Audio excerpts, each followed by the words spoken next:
So when you think about a game, there's two different parts, or two different players at work here. The first is the avatar, and that's kind of who you control within the game.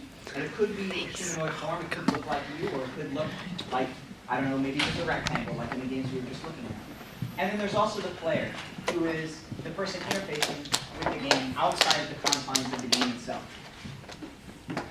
And when we think about games, there's two different stories going on, the avatar story and the player story. So in the case of a game that we're probably all familiar with, Tetris, there isn't much of an avatar story. Really, you're just filling up rows. But a player can have a quite compelling player story. Something, for example, like I cleared 2 rows, then I beat my high score, then I beat my mom's high score, and then I came very close to a score of 100, but I lost abruptly when I looked up from my phone. This is the story that they're going to tell their friends and that they're going to walk away from the game with. When we had the earlier example of Stephen Lim come in from Riot Games, he talked about, in PUBG, right, PlayerUnknown's Battlegrounds, there isn't a narrative to that game. But there's an amazing player story he walks away from the game with in his experience, invading that house and fighting those people off with his buddies. So 2 terms which you'll hear with regards to that are diegetic and non-diegetic. Diegetic meaning the avatar story or the established narrative. And that's diegetic as in diegesis, which just means story, and this is the story of the game. Non-diegetic refers to the player story or the gameplay. So in these 2 brief examples, we have sort of the visual equivalent of that, where in the top example, if you get shot in this game Call of Duty, you'll get jelly on the screen, and so this is, in the diegesis of this game, literally what the character is seeing. They are seeing this kind of blood as they wait to heal. However, a non-diegetic means of conveying player health might be something like a health bar, as seen in, I think, World of Warcraft on the bottom. So, to codify that into a definition, diegesis is the world as depicted in the work of a narrative art. So that, okay, so there's 2 different ways to think of this, right? The diegetic and the non-diegetic, the avatar story and the player story. But sometimes they disagree. And when this is the case, we call that ludonarrative dissonance, meaning that the game and the story are at odds with each other. They're in conflict. Here's an example from Zelda Breath of the Wild, where I'm playing, and as I'm hang gliding, I face an invisible barrier, and I get this big non-diegetic text on the screen that says you can't go any further. So the story would have me believe that Link can go anywhere that he wants to, and I should be able to just keep flying. However, the game is preventing me from doing so, hence ludonarrative dissonance. Deaths are one of the most common, if not the most common case of ludonarrative dissonance. I think as gamers, we kind of take this for granted, this idea that if you die in a game, you just restart. But that's pretty weird. That's kind of different. And there are very few games that go the extra mile to incorporate this within the diegesis of their game. So Dark Souls definitely stands out because this is a game where if you die, that's actually contextualized within the narrative. So it makes sense that the player's dying because he's a revenant of souls, and now he goes back, or she goes back, to reclaim their souls. But for most games, like Mario or something, you just start again. And that's another form of ludonarrative dissonance. Ludonarrative dissonance, I think, can often be proposed as a fault in game design. But there's other ways that we'll explore later this week with 146 in which you could actually use this to create a really impactful player experience. A lot of this following from the work of John Bazinga. He wrote Homo Ludens, right? This is Man the Player. It was a seminal work, and it's a really great book if you're interested in following it. A little dry, but good stuff. So the big question for today is to describe an example of ludonarrative dissonance. Be sure to explain the player story, the avatar story, and why they do not agree. Now to introduce our speaker is our friendly TA. So today we have 3 speakers, actually, so I'll just introduce them all quickly. Together they form the leadership team of a game studio called Pixelberry Studios. And they are Oliver Miao, who is the CEO. Oliver's had a long career in games. Pixelberry is actually his 2nd game startup. The first one he formed with some Stanford friends, and it was sold to Activision Blizzard.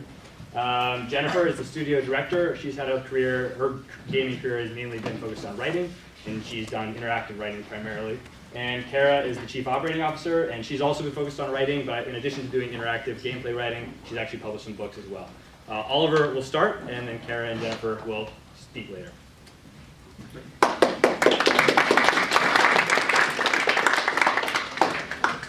Thank you, Thank you, Matthew.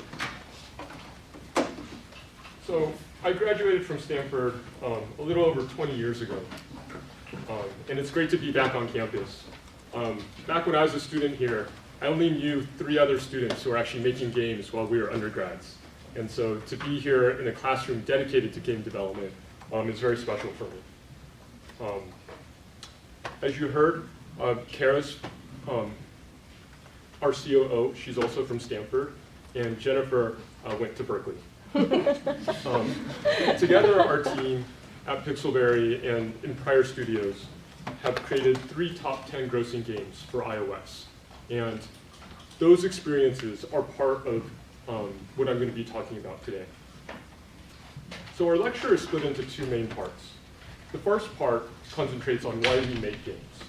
And my takeaway from this for you is I hope that you learn how to choose the right game to make and the right stories to tell. And in our second part, Kara and Jennifer will be talking about how to write and create a story for a game. And so they're going to concentrate much more on specific practical advice for writing for games. So as I talk about why we make games, I think most of you, like me, fell in love with games when we were young. I had a Famicom, which was an Asian version of the Nintendo, and I played it so much that I ended up melting the console and not being able to play anymore. And when I came to Stanford, my love for gaming continued. I ended up playing a ton of games with my draw mates, and in particular at the time, we were on Macs. This was right around when the internet was first starting to come around. They didn't have Java yet, and so we ended up playing a lot of PC-based games, especially these arcade games that my friends and I loved. There was one called Aperon and one called Maelstrom, which were our favorites. And halfway through my time at Stanford, when I was a junior, they introduced Java. And that really changed things for me, because finally there was an easy way for me to actually create experiments and start creating my own games and putting them on a website so that my friends and other people could play them. And so I started making games because it was really fun and just a joy of creating something. And I also wanted to learn new things about how to do double buffering and these other gaming techniques that I thought would help me just progress in my learning. And then as I put my games up online and my friends started to play them, I started to really see a lot of their reactions. And that made it really fun for me. And it made it fun for them too. I was the first one to start putting a game online, and my draw mates soon after followed, because they just wanted to create other things to kind of show what they could do. And so we started making more and more games, and we started doing that together. We graduated and we went on to different tech jobs here in the Valley. But a few years after we graduated, we decided to leave our jobs to go start a gaming startup. And at the time, we were super naive. We didn't know what we were doing. We got an apartment near the train tracks off California Ave over there, and we worked there together in the living room during the daytime. And we created the type of games we loved playing. So we started with single-player games. Sector 7 and Wyvern are on the left, and we migrated to doing multiplayer browser-based games, variants of like a multiplayer Asteroids or a multiplayer Tetris type game. And for us, it was incredibly fun. We had a really good time, and because we were creating the games we loved playing our games, and we spent a lot of hours playing them. And we had players who loved our games too. We'd get high school students writing in, asking us to change our IP addresses because their computer labs had banned the games being played. We even had kids who'd send us coins and dollar bills in envelopes to pay for new features or subscriptions that we were offering. But ultimately, after a year and a half, we failed. We basically had run out of money. And why? It's because we made the games we loved, but we didn't think about financial success and actually making money from it. We thought if we created games that we loved, other people would love the game so much that they would pay us money for it and we'd be able to stay alive as a company. Fortunately, we were blessed. On the very last day, when we were planning to shut our servers down, we got a call from a friend. And this is where the power of kind of the alumni network actually came in. There was a friend from Stanford. His company had just gotten a contract to create cell phone games, but they didn't know how to make games. And so they asked if we would make a cell phone game for them. And this was before you could even play the games on cell phones in the US. So we were very early in the technology. And we had a lot of fun doing that. And as we started making games for other people, we started with Defender and Spy Hunter for other companies. We eventually built up enough money where we could start making our own original games again. And so we had our second chance to make our own games. And this time around, our criteria changed. We looked at what we had done wrong before, which is we had ignored the monetization aspects. And we decided we had to be financially successful with these games. So how could we do that? We tried to identify the right audience. Before, with arcade games, we had failed in two parts. One, we were creating games where the vast majority of our players were kids and teenagers. Not a lot of adults were playing the arcade games on the browser. We also failed because we weren't monetizing people correctly. PayPal had just been released around the time we were doing things, and we did have some people paying us money via PayPal.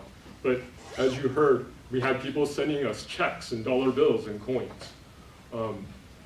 Also, we realized with cell phone games, we'd be limited by the technology, so we need to pick really simple games. And we wanted to, this time around, create popular games, games that we thought the demographic of people who'd own cell phones, adults at the time, would enjoy playing. And so the first two games we launched were a video poker game and a poker slots game. And these games, because they appealed to the demographic and the people who had money to spend, actually started doing well for us. And so adding to the list of why we make games was we started making games for financial success. Now, we made dozens of games because they were all really small games at the time. And most of these were variants of popular themes. We would do card games, Hangman, different types of puzzle games. We tried our hand at soccer games or sports games, things that other people understood. But over time, bigger and bigger companies came into our space. And these companies had a lot more VC funding than we did. And they start to spend money on licenses like Pac-Man or Madden for football, well-known games. And suddenly the charts filled up with all these well-known brands. And we tried getting a brand of our own. It was much smaller. We got a Garfield brand, and we did a Garfield bowling game that appealed to kids. But we weren't making enough money. So we realized to be different, we had to pivot and start doing original games. And as we thought of what type of games to do, we realized we needed to have a much larger audience. And we needed to have a theme that would draw interest from a lot of people.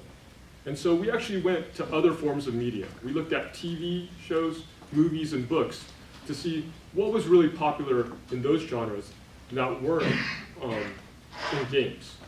And there were a lot of action movies, there were a lot of detective movies, crime movies, and these all translated into the game genres. But one thing we discovered was that there were no high school games at the time. And so we ended up deciding to make a high school RPG. We thought high school was a universally understood theme, and because it was universal, it'd draw a lot more people into the game. As we started working on the game, we realized that having kind of these elements of fighting and you getting into fights with students in high school could be kind of fun, but that wasn't the most appealing part of high school. People love high school because of the stereotypes, right? The jocks, the nerds, the cheerleaders. They also love high school because you can break those stereotypes. And we learned that it was the first day of school, that nervousness, meeting someone you had a crush on, seeing if you'd be able to go on a date with them, that made a high school game a lot more compelling. So we pivoted. We moved from an RPG game and decided to create a story-driven game to capture the essence of that theme. And when we did that, we created our game, Surviving High School, and it did well for us. As we created the game, we realized we need to hire a writer. So we put a posting out on Craigslist, and we ended up hiring an undergrad here at Stanford. He was still going to school, who was our first writer.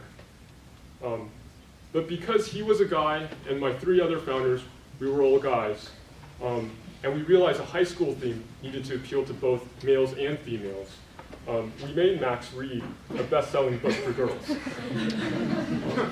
Because we had come to realize that you need to understand the demographic, and you need to better understand what works from other forms of media, right? So this gave us not a very subtle understanding of our player base, but we did better understand kind of the stereotypes that they were drawn to in the books themselves, right? And so we didn't understand the players, but we started to understand what appealed to them in the stories.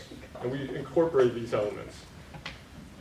And even now, our team still goes to see teen movies together, right? You'll see, older men, you'll see people in QA, a wide variety of people will go into the movies together. When we go to a movie, like when we went to see the Twilight movies on opening day, we'd be in the theater with a room full of high school girls and then our team.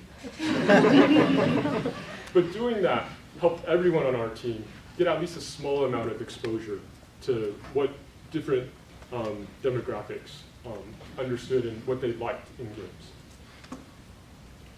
The other thing is, after we released this game, we realized that subscriptions were starting to do really well for us. And we were launching updates about once a month. And we moved that up to weekly episodic updates because we wanted to capture that form of monetization. And after we did that, and we understood our audience, we were able to move the game up to number 3 on Verizon. And at the time, Verizon was the largest app store on cell phones.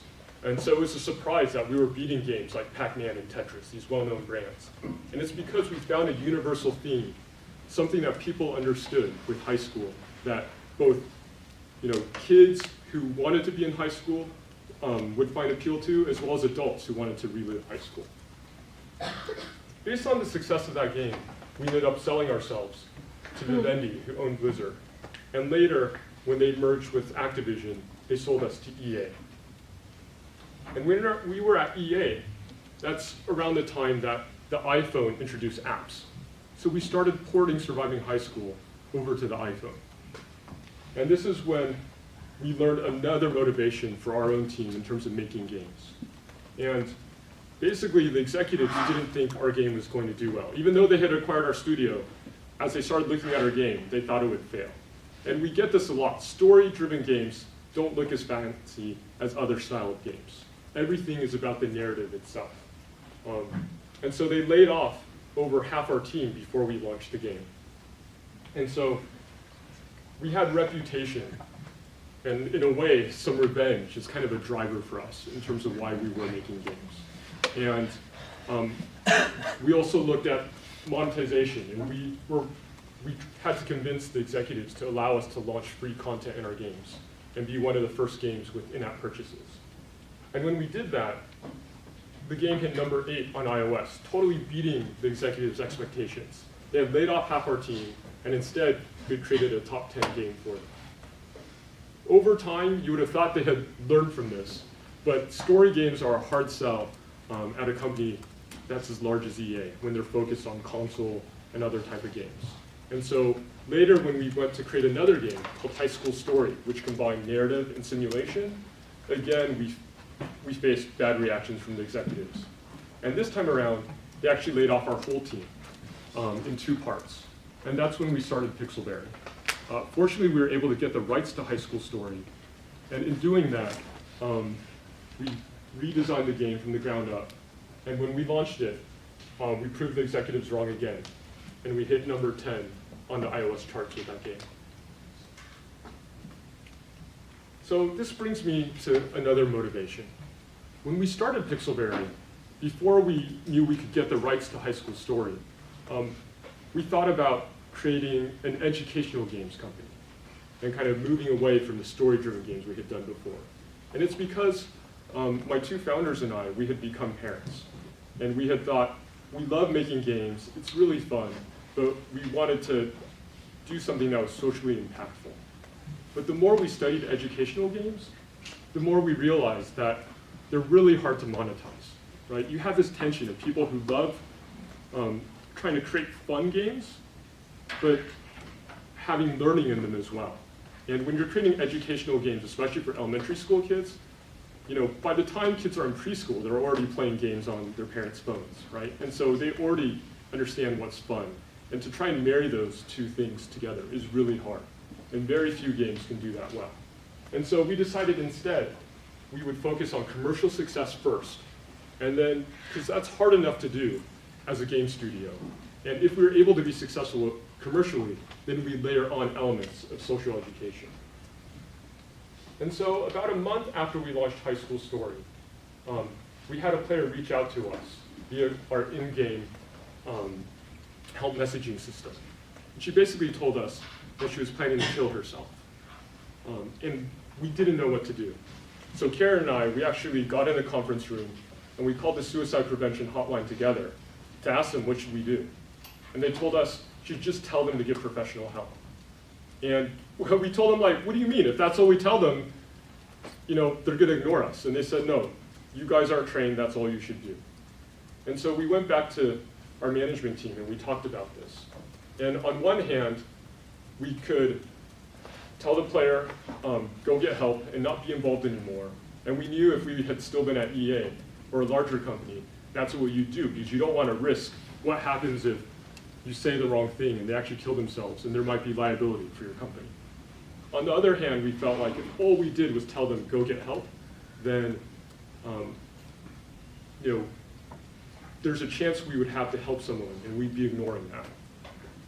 So in the end, we decided to tell the player that they should go get professional help, but we were still there to listen to them. And over the course of that week, Karen and I together would exchange messages back and forth with that player. And in my 20 years of gaming, that was the hardest week for us. Fortunately, at the end of that week, the player wrote to us and she said that she was finally getting help. And in her message, she said, I'm still here because of you guys. And that really taught us about the power of games. And one of the reasons we continue to make games now is to make a difference. Now, with our last game that we launched, Choices, we also thought that it was an opportunity for us, with all our experience in writing, to try and create art with the game. And I think there are a lot of other teams that try and create art with their games as well. And so these were all kind of the motivating factors in terms of why I made games over time. And they kind of stacked up over time. And having all those experiences and understanding why we were making the games helped us have Choices hit number 5 on iOS. So my big takeaway I hope you get from this is learning about how to choose the right game you make. As you could tell, when I was a student and even after I graduated, we were making games because we love them. And there's nothing wrong with that. And in fact, that's a great reason to make games. But if you're making a game because you want it to support yourself or you want to make money from it, you need to be honest with yourself and to think about that, right? Or if you're in a class to make a game so that you have a portfolio so that you can show other companies to get a gaming job, you should think about that. And make sure you understand your own motivations about why you're making your game before you choose what type of game to do. And this applies to the story of the game and to the features in the game as well, right? To be able to monetize effectively, to be able to create enjoyment for players, you have to understand why you're doing it first. And then the second thing is you really need to make sure that your audience, your theme, and your gameplay are all aligned together. And usually the best way to do it is to start with the audience, right? If you know who your audience is, then you can pick the right theme for them, and then you can choose the right gameplay for that theme. But I know there's a lot of games that inspire you. Sometimes you want to start with the gameplay first. If you do start with the gameplay, especially if you have games that you're working on right now, if you think about a story or a theme, make sure it aligns with the audience that you think your game is going to be aimed for. Thank you.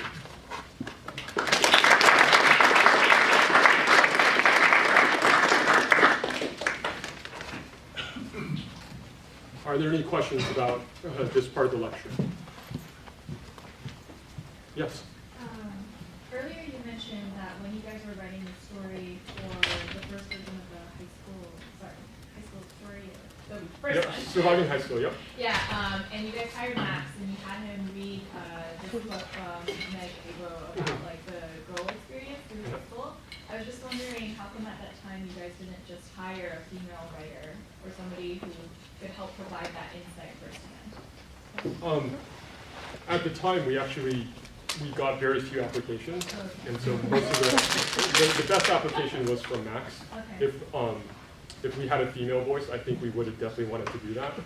And one thing that has evolved and changed over our studio now is that over 50% of our studio is female, and that's because so much of our game is targeted towards a female audience. So we definitely learned that lesson. Any other questions?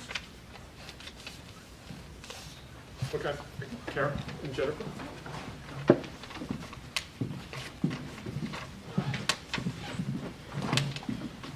And I'll just add, one of the very early things that Max did was to hire me as another writer at Pixelberry, at Cinderstore at the time. And then since then, we hired Jennifer too. So that's definitely another thing. Okay, so I'm Karen, as I said. I'm going to talk about the importance of game writing. I'm getting over bronchitis, so if you can't hear me, let me know. I'll try and talk louder, or Jennifer will be talking for me. So yeah, as they were saying, I'm Stanford 07. I studied creative writing and screenwriting. So I've done a lot of writing in the last 10, 11 years. And most of the last 10 years I've been in game writing, so I can tell you all about it. So what is game writing? Why should you do it? If done well, what game writing achieves is meaning, context, and motivation for your players. So once you have your really fun game mechanic that you've fallen in love with, you've polished, you think is great, you want everyone to play, or maybe you just have an idea for it and you're thinking about story, you need something to pair that with that'll give it meaning, right? So here's an example is, let's say you have a mechanic where you swing a remote and it makes it look like a sword is slashing. You press a button and it makes you swing a sword. What does that mean? So first you're saying, okay, when you press this button, you swing the sword, that means you're fighting someone. What's the context of that is what's at stake? Why are you doing this? Why are you on this quest? Why do you need to fight these people? So is it because they're going to kill you if you don't do it? Are they going to kill your family? Are they, going to kill everyone in your village? I don't know. So you have to come up with something that's the driver for why you need to be taking on this mission and going after these actions. And then if you do that correctly, it sets up your player to have motivation. So motivation would be the story that they're trying to see fulfilled, like the ultimate bad guy they want to defeat in this kind of case, or the person they want to rescue, something that is giving them the reason why they're coming back to this game even after they end the session, because it's not just the mechanic. They're like, I want to come back and see what's going to happen next. So how do you write a game story? So the main thing that is different about writing a game from writing a novel or from writing a screenplay is the game mechanics, right? So in most other forms of writing, your ultimate goal is to tell a story, and that's all you really have to worry about. Here are the characters, they're going to go on this journey, there's going to be highs and lows, and then you get to the end. When you're writing a story for a game, you have to pair the story with the gameplay mechanic that you're working with. So the more you can pair them, the closer you can pair them together, the better everything in the world will feel, and the more it will flow, and the more synergy there'll be between the story and the gameplay. So, for an example, Oliver talked about High School Story. So this is our first game that we did at Pixelberry. So it's a world builder. You have, you create a little character, you build a school. This is what we would do for quests. So you would have, it's Kimmy's Sweet 16 party. That's kind of like the theme that we're working with. And then what are the quest requirements to do it? You have to have a certain outfit. Well, that makes sense because you're going to a party, so you need to wear a certain outfit.